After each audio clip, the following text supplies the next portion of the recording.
Round of 16 এর লড়াইয়ের আগে ব্রাজিলিয়ান শিবিরের উদ্দেশ্যে হুঙ্কার জানিয়ে রাখলেন নরওয়ের কোচ স্টেল সলবাকেন। জানিয়ে রীতিমতো তোলপাড় গোটা নেট দুনিয়ায়। মাঠের লড়াইয়ের এই হুঙ্কারের বাস্তবায়ন কতটুকু সম্ভব? 5 বারের বিশ্ব চ্যাম্পিয়নদের নিয়ে এমন দুঃসাহস দেখাবার নেপথ্যেই বা রয়েছে কি কারণ? সবকিছু নিয়ে বিস্তারিত আলোচনা হবে এই রিপোর্টে। জমে উঠেছে ফিফা বিশ্বকাপের লড়াই, যেখানে একের পর এক জমজমাট ম্যাচে উচ্ছ্বসিত বিশ্ব ফুটবলের সমর্থকেরা। ইতোমধ্যেই যেখানে আফ্রিকান পরাশক্তি আইভরি কোস্টকে 2-1 গোলে হারিয়ে শেষ ষোলোয় পা রেখেছে নরওয়ে। আর নকআউটের এই লড়াইয়ে দলটির প্রতিপক্ষ 5 বারের বিশ্ব চ্যাম্পিয়ন ব্রাজিল। এদিকে জাপানের বিপক্ষে 2-1 গোলের জয়ে ব্রাজিলিয়ানরাও রয়েছে ফুরফুরে মেজাজে। তবে শেষ ষোলোর লড়াইয়ে মাঠে নামার আগে সেলেসাও শিবিরে বড় দুশ্চিন্তার কারণ মুখোমুখি লড়াইয়ের অতীত পরিসংখ্যান। কেননা সেলেসাওদের বিপক্ষে এর আগে 4 বারের সাক্ষাতে কখনোই হারেনি নরওয়ে। আর সেই রেকর্ড অক্ষুণ্ণ রাখার চ্যালেঞ্জ নিয়েই মাঠে নামবে ভাইকিংসরা। এমনকি ম্যাচের আগে প্রসঙ্গে ব্রাজিলকে এক প্রকার হুঁশিয়ারি দিয়ে রাখলেন নরওয়ের হেড কোচ স্টেল সলবাকেন। জনপ্রিয় সামাজিক যোগাযোগ মাধ্যম এক্সে প্ল্যানেট অফ ফুটবলের শেয়ার করা এক ভিডিওতে দেখা যায় সলবাকেন প্রথমে ড্রেসিং রুমে তার খেলোয়াড়দের উদ্দেশ্যে নরওয়েজিয়ান ভাষায় এক আবেগঘন বক্তব্য দেন। এরপরই ভাষা বদলে ইংরেজিতে ব্রাজিলের কিংবদন্তি ইটালিয়ান ম্যানেজার কার্লো আনচেলোত্তিকে উদ্দেশ্য করে সরাসরি এক বার্তা ছড়ে দেন তিনি, যেখানে সলবাকেন বলেন, কার্লো আনচেলোত্তি, আমরা কিন্তু আপনার জন্যই আসছি।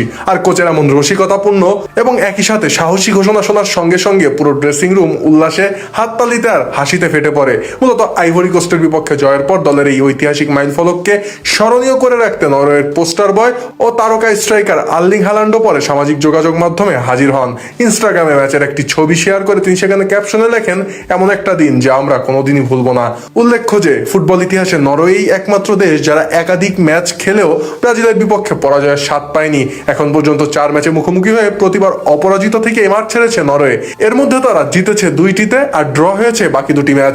1988 সালে প্রথমবার ফিফা প্রীতি ম্যাচে মুখোমুখি হয় ব্রাজিল ও নরওয়ে। সেবার 1-1 গোলে ড্র হয় তাদের সেই লড়াই। পরে 1997 সালে আরেকটি প্রীতি ম্যাচে ব্রাজিলের মুখোমুখি হয়ে 4-2 গোলের অবিস্মরণীয় জয় নিয়ে মাঠ ছাড়ে নরওয়ে। আর এই 2টি প্রীতি ম্যাচের পর 1998 বিশ্বকাপে প্রথমবার প্রতিযোগিতামূলক কোনো লড়াই দেখা যায় ব্রাজিল ও নরওয়েকে, যেখানে বেবেতোর গোলে ব্রাজিল লিড নিলেও তরে আন্দ্রে ফ্লো ও জেতিল রেকডালের গোলে ম্যাচটি জিতে নেয় নরওয়ে। আর চলতি বিশ্বকাপের আগে সেবারই সবশেষ বিশ্বকাপ খেলার সুযোগ পেয়েছিল নরওয়ে। প্রায় 28 বছর পর আবার বিশ্বকাপ খেলতে এসে সেই ব্রাজিলেরই মুখোমুখি হচ্ছে আর্লিং হাল্যান্ডের দল। 1998 বিশ্বকাপে 2 দল যদিও মুখোমুখি হয়েছিল গ্রুপ পর্বে, আর এবার নকআউট পর্বের লড়াইয়ে মাঠে নামবে তারা। আর অতীতের এই শক্তপোক্ত ইতিহাসের বলেই সেলেসাওদের বিপক্ষে মাঠে নামার আগে এমন হুঙ্কার দিয়েছেন সলবাকেন, এমনটাই মনে করছেন বিশ্লেষকরা। তবে মাঠের লড়াইয়ে সলবাকেন ও নরওয়েকে শক্ত জবাব দিয়ে কোয়ার্টার ফাইনালের টিকিট নিশ্চিত করবে ব্রাজিল, এমনটাই প্রত্যাশা সেলেসাও সমর্থকদের।